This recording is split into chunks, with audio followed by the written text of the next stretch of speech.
नमस्कृत्य नरं चैव नरोत्तमं देवीं सरस्वतीं व्यासं ततो जयो मुदीरये। बोलो श्री गौरचंद्र भगवान की जय। श्री श्री चैतन्य चंद्रोदयम नाटिका पूर्व दिवस আমরা শ্রবণ করছিলাম যে কলি এবং অধর্ম ভিন্ন কথাবার্তা তারা বলছিল এবং তারা আলোচনা করছিল যে যে ষড়রিপু আছে চৈতন্যকে তারা আসলে মানে হারাতে পারবে কি পারবে না। তো প্রথমে কামের কথা বলল যে কাম দিয়েই চৈতন্য মহাপ্রভুকে আর কি পরাস্ত করবে, কিন্তু দেখলো না কাম দিয়েও পরাস্ত করা তাকে যাবে না। তখন বলল না ক্রোধ দিয়ে পরাস্ত করা যাবে, কিন্তু দেখলো না সে তো জগাই মাধাইকে উদ্ধার করেছে বিনা ক্রোধে করে, তা ক্রোধ তার কিছু করতে পারবে না। এরপরে তারা কথাবার্তা করছিল, ঠিক সেই সময় নেপথ্যে আর কি আনন্দ কোলাহল হচ্ছিল। তখন কলি আর কি বলছে, পুনস্তত্রৈব আর কি, তখন কলি বলছে যে সখে সম্মুখলক্ষী ময়া যদয়ম শ্রীবাসঃ। কলি বলছে যে শ্রুতিম অভিনয়, অর্থাৎ ও আর কি অভিনয় করে বলছে সখে শ্রুতমিদম, সখে আমার কথা শোনো, অদ্য খলু শ্রীবাস বাসান্তরে यद अयम आनंद कुतूहल हलारभा श्रूयते। देखो আজকে শ্রীবাসের যে গৃহ, সেই শ্রীবাসের গৃহে যে আনন্দ কুতূহল আর হই হুল্লাস শোনা যাচ্ছে, তেনানুমিত মিত মহামহনীয় তস্ব কিব বিচেতস চমৎকারী চরিতম উন্মিলতি। তখন তারা বলছে দেখো এই যে আজকে শ্রীবাস অঙ্গনে বিশাল যে আনন্দ শোনা যাচ্ছে, যে কোলাহল শোনা যাচ্ছে, মনে হচ্ছে যেন এই যারকে নিয়ে আমরা চর্চা করছি সেই ব্যক্তির কোনো মহনীয় অর্থাৎ মহা কোনো রকমের অদ্ভুত তার চিত্তকে চমৎকারকারী কোনো চরিত্র অবশ্যই এখানে ঘটতে চলেছে। মানে মনে হয় এখানে কোনো লীলা তার বিকাশিত হতে চলেছে ওই গৌরের আর কি। পুনর্নেপথ্যে উলুল্লু ধ্বনি সহচর বিবিধ বাদিত্রধ্বনি।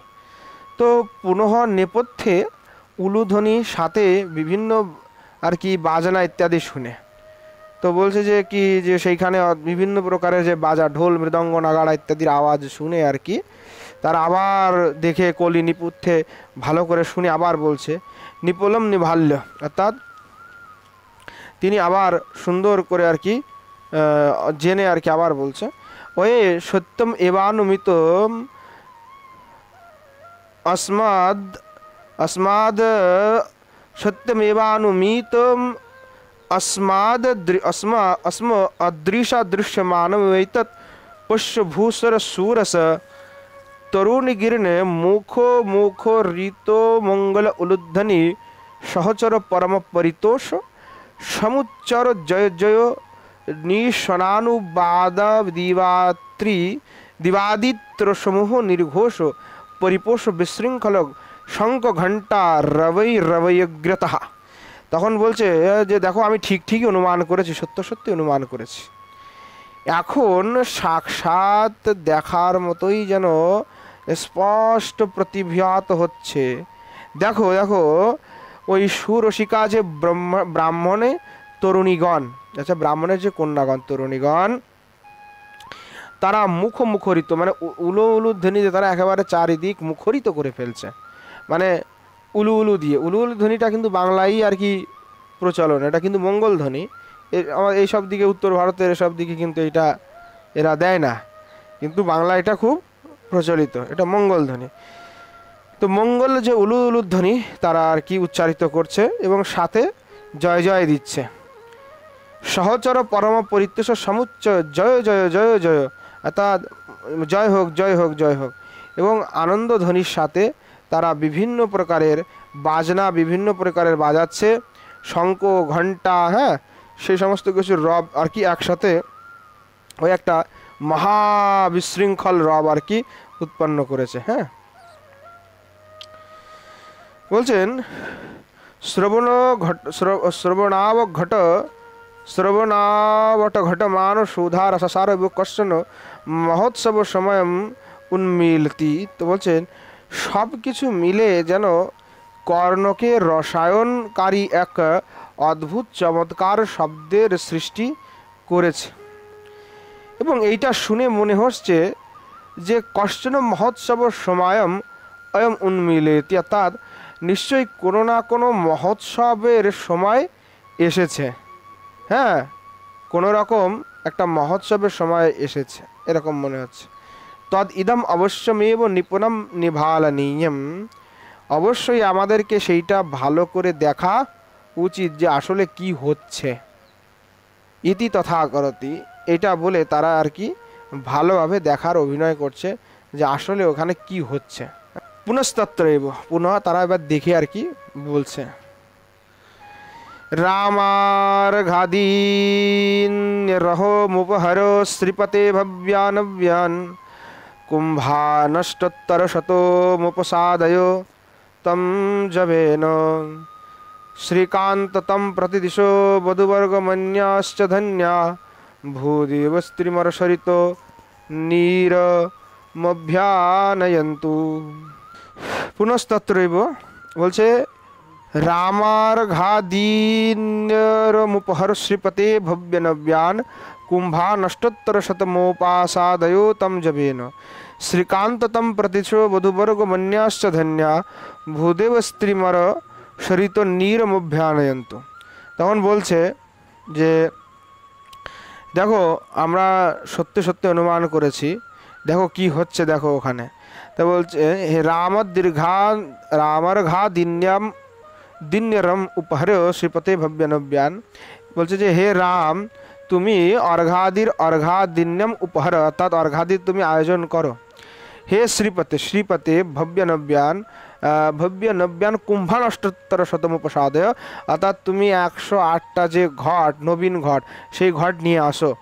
শ্রীকান্ততম প্রতিদিশ বধূবর্গ মন্যশ্চ ধন্যা, শ্রীকান্ত তুমি বধূবর্গ দিককে বলো যে ভূদেব স্ত্রী অমরাসরিত নীরম অভ্যানয়ন্তু, তারা গঙ্গার থেকে গিয়ে সেই ঘটে করে জল নিয়ে আসুক। হ্যাঁ, এটা বলছে।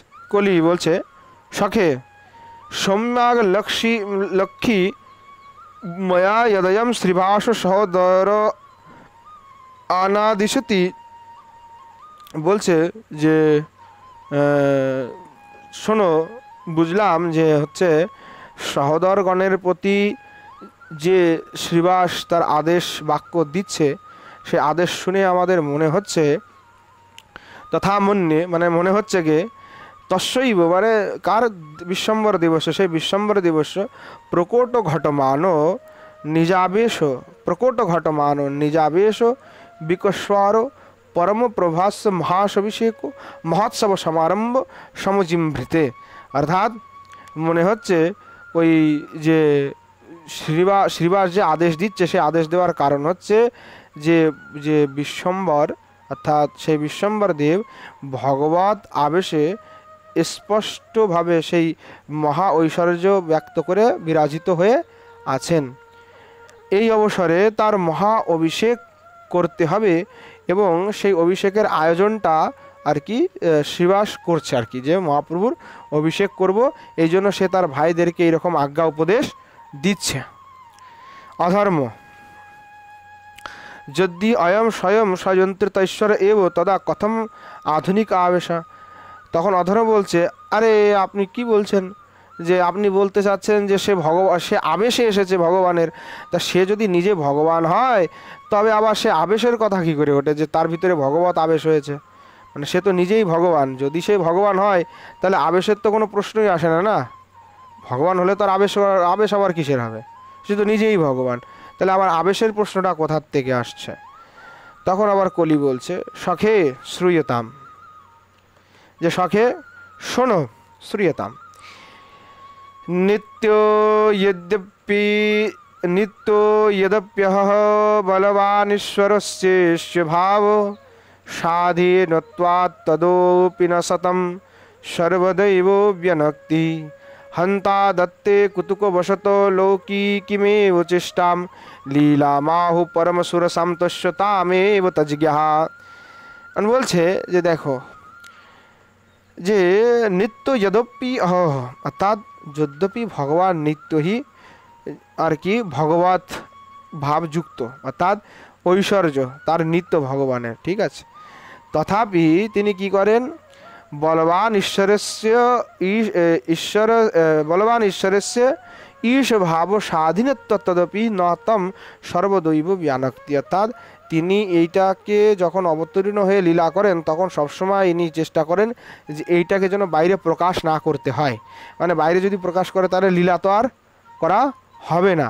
এই জন্য ঈশ্বর তার ভগবত্তার প্রকাশ সবসময় করতে চায় না, তিনি সবসময় প্রকাশ করে না, যখন প্রয়োজন পড়বে তখন হয়তো করবে, প্রয়োগ করবে, নাচেত তার প্রয়োগ তিনি করবে না, মানে আর করলেও এমনভাবে প্রয়োগ করবে যেন সেটা মানে প্রচুরতর প্রয়োগ করবে না, যৎসামান্য কিঞ্চিত প্রয়োগ করবে। তাই বলছেন হন্তা দত্তে কুতুকবশত লোকিমেব চেষ্টাম, বলছে শোনো, হায় হায় কী বার বলবো তোমাকে, নরবৎ লীলা করার জন্য একেবারে একদম নরের মতো আচরণ ভগবান করতে থাকে, মানে তুমি বুঝতেই পারবে না যে ভগবান, মানে সে যদি তোমার সামনে এসে দাঁড়িয়ে বসে থাকে ভগবান, তবু তুমি বুঝতে পারবে না যে ভগবান, মানে যতক্ষণ না সে প্রকাশিত হবে তোমার কাছে ততক্ষণ তুমি তাকে তুমি বুঝতেই পারবে না, চিনতেই পারবে না, মানে সে একদম নরের মতো আচরণ করছে। লীলা মাহু পরম সুরসাম তস্যতামেব তজ্ঞা। বলছেন দেখো এই যে নরবৎ লীলা, সেই নরবৎ লীলাই, সেই নরবৎ যে ভগবানের আচরণ, সেই আচরণই হচ্ছে রসিক ভক্তজনের নিকট পরম সুরস হয়ে যায়। লীলা মাহ পরম সুরসাম তামেব তজ্ঞা, তারা সেই ভগবানের এই পরম সুন্দর যে লীলা, এই লীলাকে তারা আর কি এই যে আচরণ, সেই আচরণকে জগতের লোক বা তার ভক্ত যারা আছেন তারা সেটাকে লীলা বলে উল্লেখ করে থাকেন। পুনঃ নেপথ্যম অভিমুখ আলোক্য, অর্থাৎ পুনরায় নেপথ্যের দিকে আর কি অভিমুখ করে দেখে তারা আর কি দৃষ্টিপাত করে আবার বলছে সখে পুষ্য পুষ্য, অর্থাৎ দেখো দেখো, তৎকালোদিত দীর্ঘকর কিরণ নির্ভর পরিরব্ধ জাম্বনদ শিখর মরিচি বিচি নিচয় রুচি মঞ্জরি ভির ইলাবৃত বর্ষৈক খণ্ডমিব ভূসুরবর শ্রীবাস বাস সমখিল जनलोचन गोचरी कुर्बन इह निभै भूतानंद मोहन्मदीष्णुरीव जुगो पदोदित रसो मुद्दाम विद्युद्दाम पुंज इव भगवद गिह मनुप्रविश्य विशाल शालग्रामादि पर्यंकमधिरुह्य शालग्रामादिकम एक तो वक्षिप्य समविष्टः सकलैरेव संभ्रमो भ्रमणो मीतस्तत धावद्भि सविपुल पुलकाश्रभिरानयद्भि पूर्वदिष्टानि पूजोपकरणानि करानि नियतो पाठ वैरिवो विविध रूपो विषय वासनाश विशदान्तरे रवित भीत परिभ्रे। মানে এক বাক্যে কিন্তু এগুলা সব আছে আর কি, যেগুলাকে আমরা আর কি পদ্য আর গদ্য হয়, তো এটা হলো গদ্য, তো এই গদ্যতে এক লাইনে আর কি একেবারে বলে গেল। তো বলছে সখে দেখো দেখো দেখো, ওই যে তৎকালোদিত মানে সেই কালে উদিত যে দিনকর কিরণ নির্ভর, মানে প্রভাত সূর্যের যে কিরণমালা যেমন হয় আর কি, সেটা যখন পরিরব্ধ জাম্বুনদ শিখরে, মানে সেই যে কিরণ, সেই কিরণমালা যখন পর্বতের মানে যে আকাশচুম্বী যে পর্বত হয়, সেই পর্বতের শিখরে যখন এটা পড়ে তখন স্বর্ণের মতো লাগে কান্তিটা। দেখবো ওই যে যাকে কাঞ্চনজঙ্ঘা বলে একটা জায়গা আছে, শুনেছ?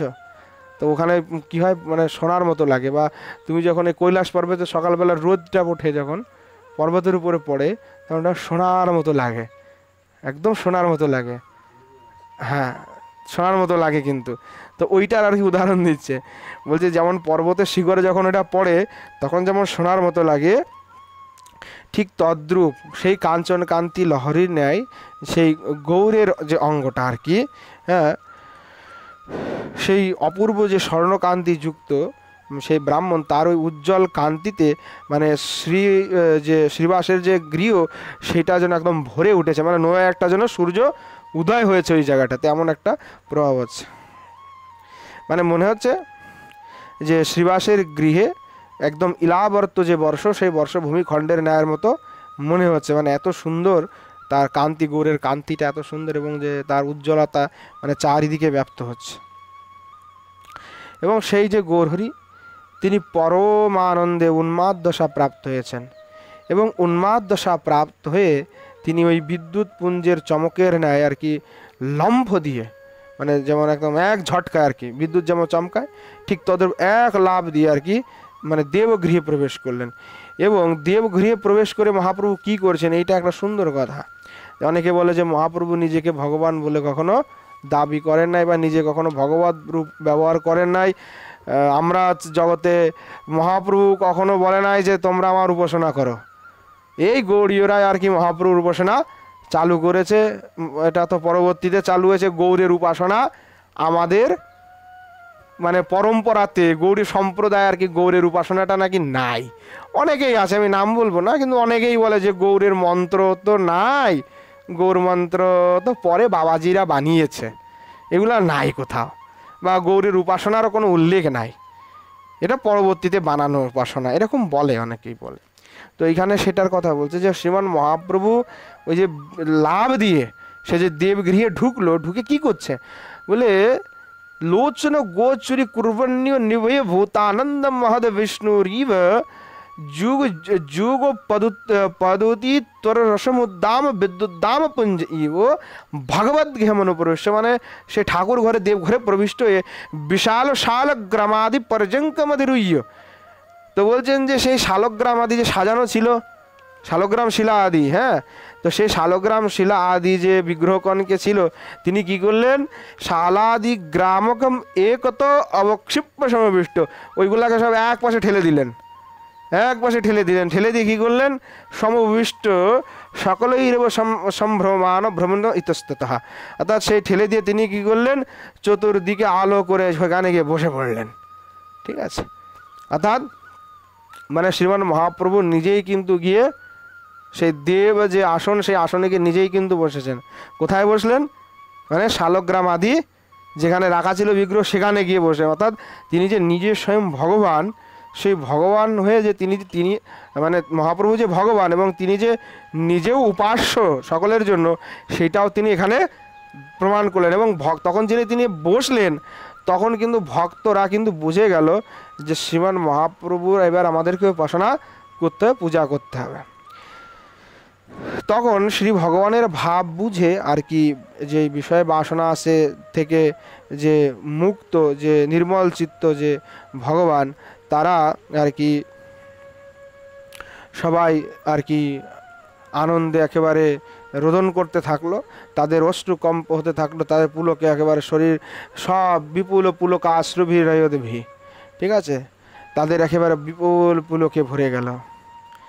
ঠিক আছে, পূর্বদৃষ্টানে পূজোপকরণে করণীয়ত পাঠবৈরেণ বৈবিধ রূপ বিষয় বাসনা আস বিষাদান্তের ভীত পরিব্রে। তো বলছেন তারা দৌড়াদৌড়ি করে তারা কি করলেন, যে পূর্বে যে মহাপ্রভুর অভিষেকের জন্য যে পূজা সামগ্রী থালি সব কিছু তারা সাজিয়েছিলেন, হ্যাঁ, সেইগুলা তারা নিয়ে গৌরাঙ্গ মহাপ্রভুর আর কি চারিপাশে সবাই বিরাজমান হয়ে গেলেন। কুরুষ সুরভীর পস্তমিহ রাম সংশোধিতা মুকুন্দ রচয় স্বয়ং তমভিষেক সামগ্রিকাম গাদাধরো বিধৎস ভোবসন মাল্যভূষাদিকম ময়ায়োমবিষ্যক্ষতে হরিহৈব খট্টোপরি। বলছে যে হে রাম, তুমি কুরুষ্ব সুরভিস্তমপহি রাম সংশোধিত, বলছে হে রাম তুমি সেই সংশোধিত যে গঙ্গা জল, সেই গঙ্গা জল আর কি আনয়ন করো। হে মুকুন্দ, স্বয়ং তম অভিষেক রচয় সামগ্রিকম রচয়, অর্থাৎ হে মুকুন্দ তুমি নিজে আর কি অভিষেক সামগ্রীর সজ্জা করো। হে গদাধর বিধৎস ভো বসন মাল্য ভূষাদিকম। ভো গদাধরা, বলছে হে গদাধর তুমি আর কি এই বসন মাল্য ভূষা আদির ব্যবস্থা করো। মায়া অয়ম অভিষেকতে হরিরৈব খট্টপরি, এই সিংহাসনের উপরে যে গৌরহরি বসে আছেন, আমি এখনই তার অভিষেক করব।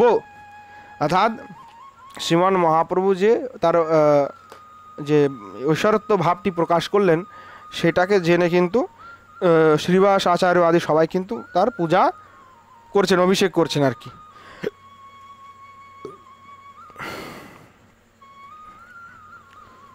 কলি নেপথ্যাভিমুখম পরিত অবলোক্য, কলি এখন কি করছে, সে আবার ওই নেপথ্যের অভিমুখে দেখে আর কি আবার বলছে সখে পোষ্য পোষ্য, দেখো দেখো সখে দেখো দেখো দেখো, यान्ति च हन्त मंगल घट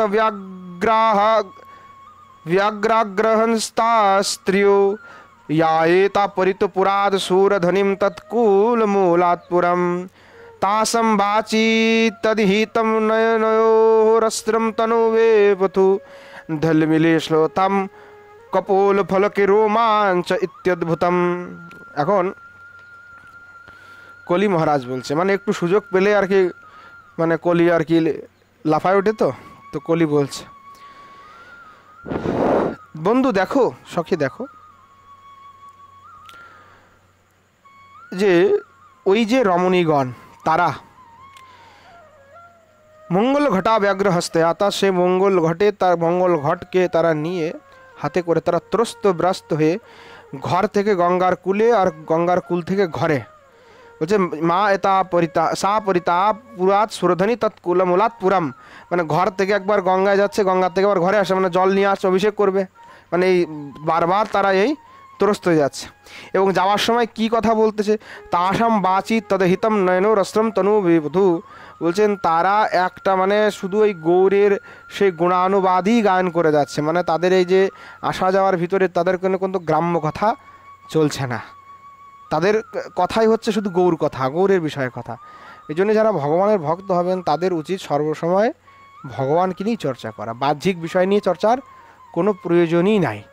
যদি বাহ্যিক বিষয় নিয়ে প্রয়োজন থাকে চর্চা করো তাহলে এটা তোমার ব্যর্থ সময় নষ্ট হলো, আর ভগবত বিষয় নিয়ে চর্চা করলে সেটা তোমার ব্যর্থ সময় নষ্ট হলো না, মানে ওই সময়টা তোমার অবশ্যই সৎ কাজে লাগলো। এই জন্য বাইরের কোনো বিষয় নিয়ে চর্চা করার কোনো প্রয়োজন নাই।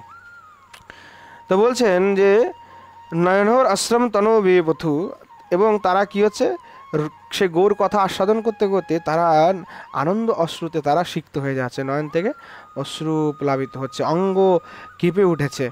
ঢলমিলে শ্লোতাম কপোল ফলকে রোমাঞ্চ অদ্ভুতাম, তাদের যে কেশ পাশ, মানে তারা যেই চুলগুলি মুঠি করে বেঁধে রাখে তো মেয়েরা, তো এই চুলগুলা কি হয়েছে, কেশ পাশটা আর কি খুলে গেছে, ঢলমিলে শ্লোতাম মানে ঢিলা হয়ে গেছে, ঠিক আছে। এবং গণ্ডে গণ্ডে মানে কপল আদিতে তাদের রোমাঞ্চ দেখা যাচ্ছে, ঠিক আছে, মানে আনন্দ হলে মুখটা যেমন হয়ে যায় না, যে আজকে মহাপ্রভু অভিষেক করবো, কি আনন্দ কি আনন্দ, হ্যাঁ গঙ্গা জল আমিও দিব, তো মানে এইটা তাদের বিশাল একটা আনন্দের বিষয়, তো সে আনন্দে তারা আর কি রোমাঞ্চ হয়ে গেছে। এখন অধর্ম এটা শুনে বলছে, অধর্ম বলছে সখে ধলমিলে শ্লোথতা তদ এতদ তদ এতদ অখিলম কামস্য বিস্ফুর্জিতম, বলছে আচ্ছা, বলছে সখে আর কোনো চিন্তা নাই, ইত্যেব ভণ্যতাম, সখে আর কোনো চিন্তা নেই, এই তো পেয়ে গেছি একটা পয়েন্ট, এইবার গৌরকে দেখাবো, দেখাও কত মজা। বলছে কি দেখলে তুমি, বলছে শোনো শাস্ত্রে আছে যে মেয়েদের যখন এই কেশপাশ শ্লোত হয়ে যায়, মানে শ্লোততা প্রাপ্ত হয়, মানে চুলটা যখন ঢিলা হয়ে যায়, তখন এইটা মনে করতে হবে যে তার ভিতরে কামস্য বিস্ফুর্জিতম, তার ভিতরে কামভাব প্রকাশ পাচ্ছে, ঠিক আছে। তো দেখো অর্থাৎ এই যে কেশপাশের শ্লোত হয়ে যাওয়া, ঢিলা হয়ে যাওয়া, এটা হচ্ছে মদন ধনুর একটা টঙ্কার, মানে কাম ভাব উৎপন্ন হচ্ছে। কারণ শাস্ত্রে বলেছে যত্র যত্র হরিণীদৃশাম ক্রম তত্র তত্র মদনস্য বিক্রম স্বপ্রকর্ষ জননীম বিনাচমুম কেবল জয়তি কিম চমুপতি। বলছে দেখো যে স্থানে হরিণী দৃশাম ক্রম, অর্থাৎ যে স্থানে মৃগ নয়নাদিগণের যাতায়াত হয় সেই স্থানে মদনের বিক্রম প্রকাশ পায়, তার মানে মেয়েদের কথা বলছে। বলছে যেখানে স্ত্রীদের যাতায়াত হয়, আসা যাওয়া থাকে, সেই হরিণনয়নী যে কন্যা স্ত্রীগণের যেখানে আসা যাওয়া আছে, সেইখানে মদনের বিকার অবশ্যই হবেই হবে, সেখানে মদন মোহিত করবেই করবে, এটা কেউ ঠেকাতে পারবে না। মানে ওইটাই কথা যে আগুনের কাছে ঘি কখনো ঠিক থাকবে না, একদম সোজা কথা। তো বলছে কারণ যে সেই যুদ্ধ বিশারদ যে সৈন্য যদি না থাকে তাহলে সেখানে একা সেনাপতি কখনো জয়লাভ করতে পারে না। তাই বলছেন যে এইখানে অবশ্যই কামদেব বিজয় করতে পারবে। তা কলি বলছেন না পি তৎ, কলি বলছে আরে এইটা বলতে পারো না তুমি, এটা বললে হবে না। বলছে কেন হবে না? বলছে ভাবেনো অপহতম চেতো দ্বয়েশাম শুভকারকম নির্ভাবানাম পুনস্তেষাম আকরো না পরাধ্যতি না পরাধ্যতি না পরাধ্যতি। বলছেন দেখো, মদন বিকারে আক্রান্ত নরনারীদের চিত্তের ওই যে সব শোভকারক হয়, মানে মদন বিকারে যখন চিত্ত শোভকারক হয় সেইটা আলাদা বিষয়। তখন হৃদয়ে একটা অন্যরকম ভাব থাকে, একটা অন্যরকম স্পৃহা থাকে, অন্যরকম একটা আকাঙ্ক্ষা থাকে। হ্যাঁ, কিন্তু এইখানটাতে তো গৌরের এরকম ভাবনা, নির্ভাবনাম পুরুষস্তেষা মা কারো না পরদ্ধতি। বলতেছে যে যেখানে চিত্তে কোনো এরকম ভাবই নাই যে গৌরকে ওই রূপে চাই, সেইখানে তো আকারের প্রতি কেবল দোষ আরোপ করে লাভ হয় না। মানে নরনারীদের যখন কামের বিকার হয় তখন অটোমেটিকলি এরকম হয়, কিন্তু এইখানে তো তাদের চিত্তে ভাবই নাই। চিত্তে ভাব নাই কিন্তু ক্রিয়া একই হয়ে গেছে, কার্যটা একই হয়েছে। তার মানে এই না যে ওই ওই কারণেই একমাত্র এটা হচ্ছে, অন্য কারণেও হতে পারে। তা তুমি এইটা বলতে পারো না যে এখানে কামের বিকার হচ্ছে, এটা কোনো কামের বিকারে হচ্ছে না, এটা তো তাদের পরিশ্রমের ফলে হচ্ছে। তো এইখানে তাদের মানে তুমি কিছুই করতে তাদের পারবে না। পূর্ণহর নেপথ্যে তুমুল নির্ঘোষ পোষক পুরুষোক্ত পারায়ণ সুরেশ কলকলহা। পুনঃ নিমত্তে কী হলো? তুমুল নির্ঘোষ পোষক, মানে তুমুল শব্দে আর কি সেইখানে পুরুষোক্ত পারায়ণ একেবারে কলকল ধ্বনিতে শুরু হলো। তো এখানে কি বুঝলে? যে অভিষেক করার সময় ভগবানের পুরুষোক্ত পাঠ করাটা অতীব জরুরি। অবশ্যই যখন ভগবানের অভিষেক করা হবে সেই অভিষেকের সময় অবশ্যই রূপে পুরুষ সূক্ত আর কি করা উচিত। বিনা পুরুষ সূক্তে কিন্তু ভগবানের অভিষেক হয় না। আজকাল আমরা বিভিন্ন জায়গায় মন্দিরে দেখি যে বিভিন্ন লোক সেই বিভিন্ন দ্রব্য দিয়ে আর কি ভগবানের অভিষেক করছে, দুধ দই ঘৃত মধু এইগুলি সব ঢালে দিচ্ছে, পরপর ঢেলতে থাকলো যে ভগবানের অভিষেক হয়ে গেল। কিন্তু যতক্ষণ না পর্যন্ত মন্ত্রর দ্বারা ওই পুরুষ সূক্তের দ্বারা ওইটা বলা হবে ততক্ষণ এটাকে অভিষেক বলে গ্রহণ করা হয় না। কেবল ওই দুধ দই আর চিনি, মানে দুধ দই শর্করা ঘি মধু এইগুলা শুধু ঢালতে দেখলাম, ডালি ডালি ফল ডাললাম, কিন্তু যদি তুমি ওখানে পুরুষোক্ত না পাঠ করো বা যে ওই শোধন মন্ত্রগুলি আছে সেইগুলি যদি তুমি পাঠ করে যদি না করে বেদের মন্ত্র দিয়ে যদি অভিষেক্ত না করো তাহলে ওইটাকে তুমি পঞ্চামৃত অভিষেক বলতে পারো না, সেটা হবে না। ঠিক আছে, এই জন্য এখানেও কিন্তু দেখো যে মহাপ্রভু যারা পার্ষদ আছেন তারাও পুরুষোক্ত দিয়েই মহাপ্রভুর অভিষেক করছেন, অর্থাৎ পুরুষোক্ত বিনা কিন্তু সেই অভিষেকটা সম্পন্ন হচ্ছে না। তো এইটা এই জায়গায় একটা ধ্যান দিতে হবে যে জনসাধারণ যারাই আছে গৌড়ীয়দের, কারণ গৌড়ীয়রা বেদের প্রতি একদম তাদের মানে তাদের রুচি নাই, তারা বেদাদি শাস্ত্রকে একদম পড়তে চায় না। কিন্তু যখন আমরা এইখানে আচার্যদের গ্রন্থ পড়ছি সেখানে কিন্তু উল্লেখ হচ্ছে যে বেদাদি যে শাস্ত্র অনুসারেই কিন্তু এই সমস্ত ক্রিয়াকর্ম করতে হবে। নিজের ইচ্ছা মতো ওই জল ঢেলে দিলাম, দুধ দই ঢেলে দিলাম আর অভিষেক হয়ে গেল, এটা অভিষেক বলে গ্রহণীয় হবে না। অবশ্যই পুরুষোক্ত আদির প্রয়োজন এখানে আছে। অর্থাৎ পুরুষোক্তেতি পুরুষাণাম বেদ পারায়ণস্বরসা, অর্থাৎ এই পুরুষোক্তর দ্বারাই বেদ পারায়ণ করে ভগবানের অভিষেক করা হবে, করতে হবে। কলি নির্বর্ণ অহো অত্যদ্ভুতম, বলছে কি বলবো কি অদ্ভুত, কি অদ্ভুত। বলছে কেমন? এতে ব্রহ্ম কমণ্ডল রিবো ঘটান্নিহিষ্যান্দেমানৈ মুহুর সগঙ্গা জল নির্ঝরেই রবি রল ক্লিন্নাদ সুমেরো রিবো গৌরাঙ্গস্য শরীরত নিপততাম ভূমণ্ডলোচ্ছ্বাসিনাম নিস্যন্দ্যাশ্রু মহাভিষেকোপয়সাম সশ্রুশ্চত শ্রদ্দিশঃ। বলছে যে গঙ্গাজি যে মন্দাকিনী যেমন ব্রহ্মাণ্ড কমণ্ডল হতে উচ্ছ্বলিত হয়ে, অর্থাৎ এতে ব্রহ্ম কমণ্ডলীয় রিব ঘটা নিসন্দেমানৈ মুহু, অর্থাৎ যেমন মন্দাকিনী মানে গঙ্গাজি যেমন ব্রহ্মার যে কমণ্ডলিতে ছিল সেখান থেকে উচ্ছ্বলিত হয়ে আর কি তিনি কিসে সগঙ্গা জল নির্ঝরের রবি রলকিন্লাত সুমেরু রিব, অর্থাৎ সেই গঙ্গা জল সেখান থেকে কিসে সুমেরু পর্বতের উপরে পড়েছিল, মানে শৈলের প্রতি পর্বতের উপরে আর কি অবিরল ধারা ঝরঝর ঝরঝর করে পড়েছিল, এবং সে তাকে ধৌত করে আর কি সেই এই জীবজগৎকে আর কি পবিত্র করেছিল। ঠিক তদ্রূপভাবে সেই শত শত ঘট যা গৌরাঙ্গের অভিষেকের জন্য রাখা হয়েছিল, সেই শত শত ঘট হতে আর কি সেই স্বর্ণ গঙ্গা যেন, মানে মর্ত গঙ্গা যেন সে স্বর্ণ গৌরাঙ্গে আর কি ঝরে ঝরে পড়ছে, এবং সেই অঙ্গ নিঃসৃত যে পবিত্র যে জল, সেই মহা অভিষেকের জল চারিদিকে আর কি প্রবাহিত হচ্ছে। অপিচা বলছে দেখো, আরও দেখো, অভিষিক্তস্য নিঃসরিত সারি তারা অভিষেক কিলালস্য লালস্য মান বসন পরিধান পড়ন শোভমানস্য মানস্য পরিতোষ বিশেষণানুলিপ্তস্য ভক্তজনে কশ্চন কৃতালঙ্করস্য করণস্য দেন কৈরপি পরিধাবিত চরণকমলস্য জ্বলন ধৌত কলধৌত বলয়া নারীজিত রাজিত গৌর महस महस सूयमान महिम्ना श्री विश्वभरस्य भरस्य देन प्रेमणाम सर्वरैव पाद पद्मोपकंठ जथा वैभवम वैभवम पुरस्कृत द्वैतम द्वैतम पुयदभि कणकमणि वशा दिन उपढोक्यन्ते हैं।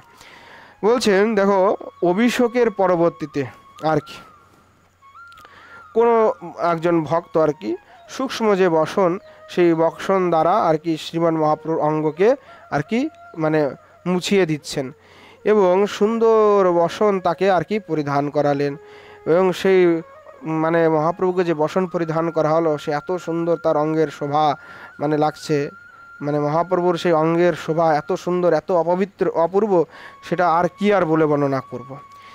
আবার কেউ আবার মনের আনন্দে কি করছে, বলছেন যে অলঙ্কার আদি কেউ ধারণ করাচ্ছেন, কেউ বা চন্দনাদি আর কি পরিধান করিয়ে দিচ্ছেন, হ্যাঁ। আবার কেউ আবার কৌতুক করে আর কি পরিধাবিত চরণ কমলষ্ট জ্বলন ধৌত, অর্থাৎ চরণ কমলকে কেউ আবার ধুয়ে দিয়েছেন। এতে মনে হচ্ছে যে কনক ধৌত বলে রাজ্যে গৌর মহস মহস সুয়মান মহিম্না, অর্থাৎ সেই মানে অগ্নিতাপে গলিত যেমন স্বর্ণ, সেই স্বর্ণের কান্তির নেয় আর কি মহাপ্রভু আর কি ঝলমল ঝলমল ঝলমল করছে। এবং তার পরবর্তীতে শ্রীমান মহাপ্রভুকে সবাই আর কি সর্বৈরেব পাদ পদ্মোপকণ্ঠে যথা বৈভবম বৈভবম পুরস্কৃত, অর্থাৎ সবাই গৌরকে আর কি ভক্তি ভরে আর কি প্রণাম করছেন। প্রণাম করে অদ্বৈত আদি যারা আছেন সব ভক্তবৃন্দ সবাই গৌর পদকমলে নিজ নিজ সামর্থ্য অনুসারে আর কি মণি মাণিক্য স্বর্ণ বসন সবাই আর কি তাকে উপহার প্রদান করছে। শখে অধর্ম বলছে, শখে অয়ম অবসর লোভস্য যতহা, বন্ধু বলছে এই তো লোভের অবসর, এই তো লোভের অবসর, যেহেতু যতহা ধৈর্য ধ্বংসী পরিণতি সুকোদ্দেশিনো হ্রি বিরোধী যে তুম শক্য ভবতী নিতরাম হন্ত কেনাপি লোভা শিরম বোধের মথনজনিতম রত্নভূতস্য রত্নম দেব বিষ্ণু কিব বিচকমে কৌস্তবঞ্চ শ্রিয়ঞ্চা। বলছে দেখো, হায় হায়, ধৈর্য ধ্বংসী পরিণামে দুঃখদায় নির্লজ্জ লোভকে কিছুতেই কেউ জয় করিতে সক্ষম হয় না, তার নির্লজ্জ যে লোভ তাকে কেউ কিছুতেই যাকে জয় করতে সক্ষম হয় না। যে তুম শক্য ভবতী নিতরাম হন্ত কে না পি লোভ, বলছে লোভকে সহজে কেউ আর ত্যাগ করতে পারে না। লোভ এমন যার কারণে ধৈর্য নষ্ট হয়ে যায় মানুষের, আর পরিণামে কি হয়, দুঃখ পায়। তারা নির্লজ্জ হয়ে মানুষ লোভের বস্তুটাকেই চায়। বলছেন দেখো, শ্রীরাম বোধের মথনজনিতম রত্নভূতস্য রত্নম, বলছে যখন ক্ষীর সমুদ্র মন্থন হয়েছিল তার মধ্যে অনেক রত্ন উঠেছিল, সেই রত্নের ভিতরে একটা রত্ন ছিল কে শ্রীয়ঞ্চল বলে লক্ষ্মী, আর সেই লক্ষ্মীকে পাওয়ার জন্য আর কে কৌস্তবঞ্চা, কৌস্তব আর লক্ষ্মী, আর এই কৌস্তবমণি আর লক্ষ্মীকে পাওয়ার জন্য দেব বিষ্ণু কিমপি চকমে, দেব যে বিষ্ণু সে কি না করেছিল লক্ষ্মীকে আর কৌস্তবমণিকে পাওয়ার জন্য। কলি তখন বলছে নায়ম তথায় তিনি ভাল্য পোষ্য পোষ্য এসে খলু, বলছে দেখো শোনো শোনো শোনো, ওই নারায়ণের সাথে এই গৌরের তুলনা করিও না, ওই বিষ্ণুর সাথে তুলনা করিও না, এই ক্ষেত্রে কিন্তু সে এইরূপ আচরণ করছে না। বলে সে বলছে দেখো দেখো, ভাসতে না একসাথে না চা শ্রুতি না কিঞ্চনা সানন্দ স্তিমিত কিন্তু তেজসা পরমেধতে। বলছে দেখো, ইনি না তো কথা বলছে, না তো দেখছে, না শুনছে, তিনি নিজে আনন্দে কি হচ্ছে আর কি স্তিমিত হয়ে আছেন, মানে একদম ঠান্ডা হয়ে আছেন। আবার কখনো কোনো কিন্তু তেজসা পরমেহিতে আবার শনে শনে আবার তার অঙ্গ থেকে মহা তেজ যেন প্রবাহিত হচ্ছে, মানে এইসব যে দান ধ্যান দিচ্ছে তার উপরে তার কোনো রকমের অপেক্ষা নাই, স্প্রিয়া নাই। সে না তো দেখছে ওর দিকে, না তো কথা বলছে, না তো কোনো কিছুর প্রতি তার, সে কি বলছে ভক্তরা তাকে প্রণাম করছে না করছে এটা তো তার কোনো কিছু সে মানে দেখছেও না শুনছেও না, এইভাবে আর কি বলছে। শকে অধর্ম বলছে, শকে ইয়ম অপি মদস্যই রীতি, বলছে এটাও হচ্ছে অহংকারের রীতি। নিশ্চয়ই তাহলে মহাপ্রভুর ভিতরে আর কি অহংকারটা আছে। তো মহাপ্রভুর ভিতরে কি অহংকার আছে না নাই সেটা আমরা আর কি কালকেই আস্বাদন করব। আজকে এখানেই বিশ্রাম দিচ্ছি। প্রেম সে বলো জয় জয় শ্রী রাধে শ্যাম, নিতাই গৌর সীতানাথ প্রেমানন্দে, হরি হরি বল।